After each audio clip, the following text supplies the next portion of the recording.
Parmi les causes avancées des récentes chutes, l'évolution du matériel est souvent évoquée, entraînant une augmentation de la vitesse. Comparaison entre un vélo de 2004 et un vélo de 2024.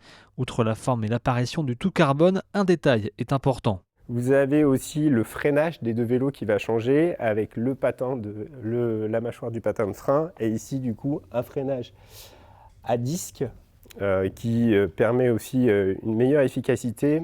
Autre évolution dans ce vélo, c'est que là vous avez un passage de vitesse 100% électronique, même Wi-Fi, puisque vous n'avez pas de câble qui relie les poignées de frein des dérailleurs, que ici vous pouvez voir qu'il y a des câbles partout. La géométrie des vélos a aussi changé, ils sont devenus plus compacts, rapprochant les coureurs du guidon.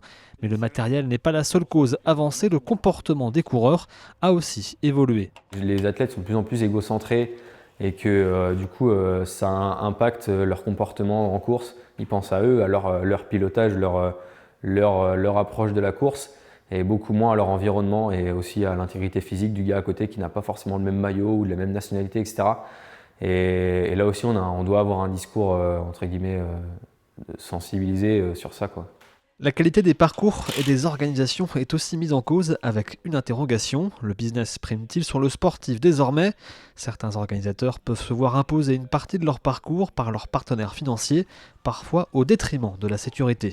Je vais peut-être jeter un pavé dans la mare, mais je pense qu'en fait, à partir du moment où il y a de l'argent, un maximum d'argent, de l'image, du pouvoir en jeu, on pourra mettre ce qu'on veut en place. Le sportif de haut niveau, l'être humain et ce qui l'encadre ira toujours vers le risque, vers le plus, le plus haut, le plus loin, le plus fort.